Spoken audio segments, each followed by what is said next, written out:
Sa pagkakaroon sa pwede ba nato mapasabot sa as a refresher na lang po para sa ato apong mga kaisuunan nga naminaw sa pagkaroon sa ato mga viewers kana bang mga katawhan nato o mga hikers nato nga kini bang nagplano nga musaka sa ato apong Mount Kalatungan, sir?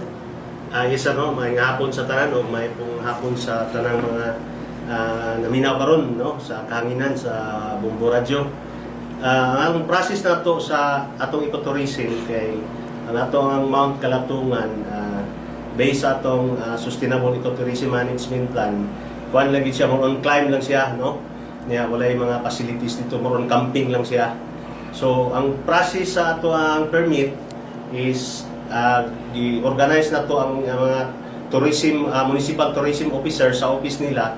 Sila na ang kuan kaning ga-organize dito sa mga climbers dito na mag-book sa ila hatanan no naman sila gitawag og katong mga tour operators no which is accredited sa ato ang kuan sa tourism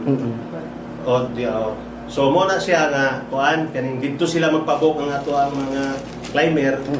Then ang kuan dayon mga payment sa permit diri sa office i-endorse na sa Municipal Tourism Office sa LGU, i-endorse ang mga pangalan nga mo na tagaan na to permit. So ay din na mo i-process ang or i-issue ang permit once nga na endorsement nila mo na pila ka tao ang ilang organized nga maka-schedule ani usaka.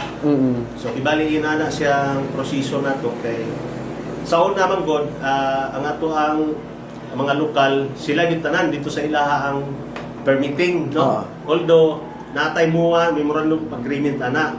Then after pag-expire sa memorandum of agreement no gud nila is natay bagong directives nga katong mga memorandum of agreement ato na siya i-convert into SAPA no, which is ang ato ang special use agreement for protected area. Medyo mahal-mahal gid siya no. Dili kayo ma-afford ang return of investment sa tourism no sa office sa LGU moto nga ni kuan lang sila ang dili na lang sila mag-apply og SAPA, so direct na mo bayad or ang katong mga climber mo diretso diri. But ang among gi-kuan karon is dapat dito gyapon sa ilaha sa tourism office mag-emanate i-endorse lang nila ang mga pangalan diri ay mi mag-issue permit. So kibali ingon ana ang kuan nato ang mga LGU na may mga tour operators nga which is boy mag-canvas ana or magkuan nga sa mga climbers nga magpa-schedule o climb ana nga pizza. So i-book na dito sa tourism office ay i-endorse diri. Now ang ato ang mga kuan na yung climbers dito sa ila before na musaka nanay mga undergo na sila o mga briefing dito sa permit. Makita na dito sa mong permit no sa likod nana dito ang mga do's and don'ts no during sa climb na dayon sa taas, makita na sa permit. Then after may issue mo ang permit, sila na din tanan dito no sa tourism office na sila i-organize ng mga local kuan dito mga local guides, katong local mga porter, mga inana. Napagid na sila katong during sa climb na ay porter guide o katong gitawag nila sweeper. Napagin sila gitawag dito camp manager, pero sa sila na ana dito sa ang lokal na ana dito ang sa organize sila na nagkuan ana. So tanan nga musaka na kinay mga guide, porter, sweeper no. Ang kaning sweeper mo ang role sa sweeper is magsaka ang mga climber, siya ang maglast kung lagi. Okay. Ang muna gitawag sweeper kay para Mugay ikuan gyud nila ang mga climber nga nakasaka batanan dili nga mabiyaan kay ang mga porter o mga guide dito mga paspas yan ang lakaw ikuan. So nagi mabilin nga ibali mag-coordinate po na sila nga pag abot nila dito sa camping site mag-account din na sila dito. But before during sa kuan dito sa barangay mismo sa piilan gyud sa entrance no sa pagdaig saka mo lagbok po na sila dito sa naman tayo mga lokal dito sa IT community. So muagi po na sila mga ritual. Okay, na muagi man ang consent sa IT dito sila. So under po pala sila og mga ritual before gid magsaka. So inana kibali ang proseso na to sa kuan. Sir, regarding bito sa duration, nga just like for example, nagtanong sila mo saka mga kinibang third week sa kinibang July, like kanang mga pila ka kinibang Adlaw. mga pila ka alaw sila mag-call permit. Among gikuan nga mga 3 days before Okay. ma-endorse na gyud sa LGU ang mga pangalan ng musaka. Example, karong kasagaran mong magsaka kay kanang mga Bernis o Sabado na. Bernis, Sabado, Domingo. Mo magkinay kasagara ting saka. So, i-endorse na ni diri sa LGU, pinakakuanan na mga WB siguro na may usahay, Merkulis ana. Basta before ana magkumpleto di kay di pa man pud nila igo dito kung dili pa ma-approve ang permit. Sumugulat gid sila sa among permit.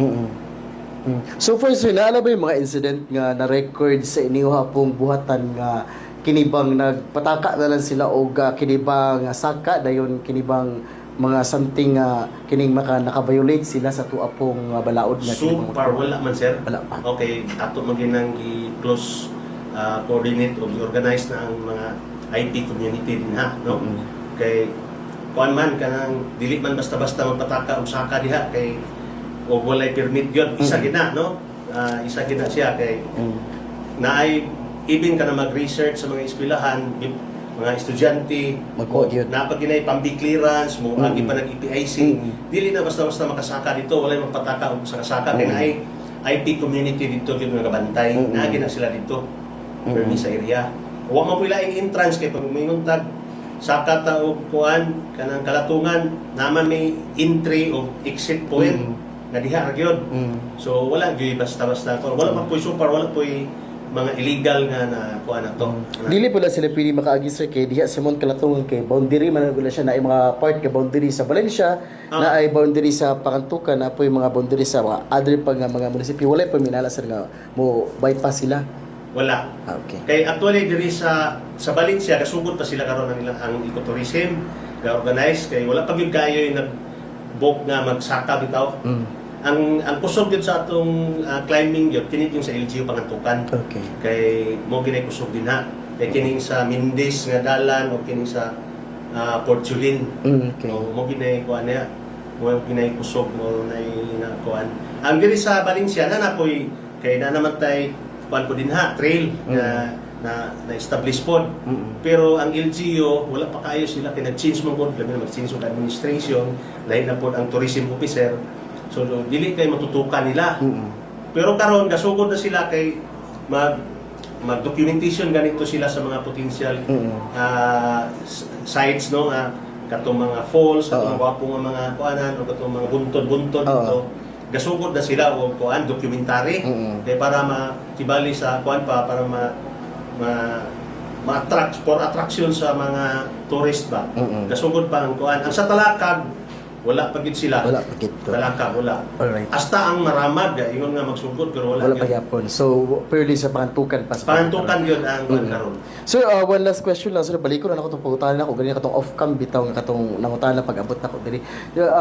Regarding sa katong bitong nawala bitaw, sir, asa gali mi nga opisina posible nga magkuha na nga mutahan namin regarding sa katong bitong insidente? Katong nawala hiker no. Katong nawala nga sa hiker sir. Actually katong kuan ang information kay natay establish nga incident command system no, which is ang ato ang incident command center na sa barangay Portulin na dito ang municipal disaster risk reduction office no na dito sa LGU hasta ang sa provincial na disaster ang upat kay LGU nga disaster na dito composition na sila karon dito.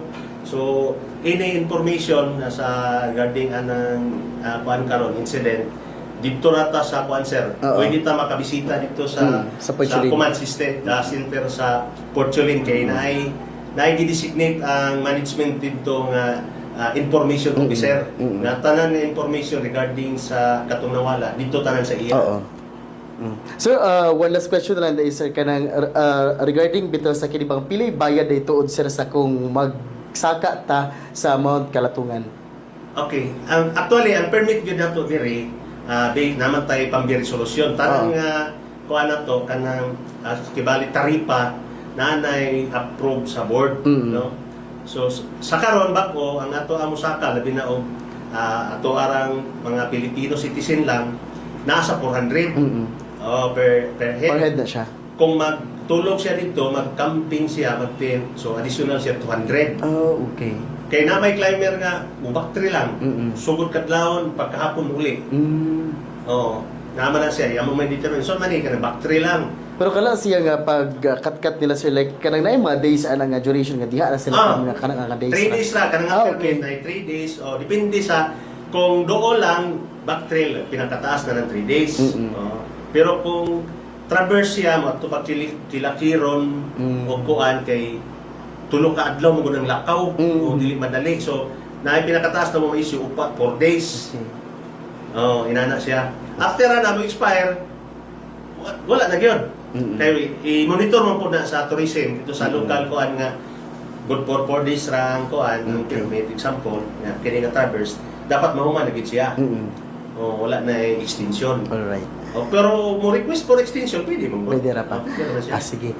Sir, final message lang nimo sa to po mga viewers ingon sa mga sugintik paminaw nga naminaw sa pagkakaroon sa hilabil o sir sa kini bang ato apong pagpatuman o kini bang pagkuha og permit aya nga mosaka sa tuman kalatawan. Go ahead, sir. Okay, regarding ang ato amang yung kalatungan is na cultural o sa gitawag na to historical value, no? Which is ang kining ato ang mga igsuon nga mga turista or mga environmental lovers, no? Kining mga kusog mag trekker, no? Mo magini ganahan nila, no? So, mora gini pod ang among ikapang hinambok, no? Kining sa ecotourism na mo, kining client na to. Although sa side lang ni siya sa economic, no? Sa socio-economic, which is additional income sa LGU o sa community nga ga-protect sa mga kalatungan. But the main kuan gyud nato sa atong protected area is conservation and protection gyud siya, no? Although sa atong management plan mo bitaw na ang permit nato sunod sa atong permit na ang mga do's and don'ts kay any violation kuan gyud siya, ma-sanction gyud siya sa ato ang Republic Act 11038, no? Sa ato ang inaypas. So inana lang mo tanan nga mga musaka mo coordinate lang sa office na mo, no, para magayra na mo sila unsa ang tamang proseso sa in coordination po sa local government o sa ato ang IP community, no, sa dito gid sa mismo sa area. So salamat sir o sa tanan, no, nga naminaw o mayong hapon.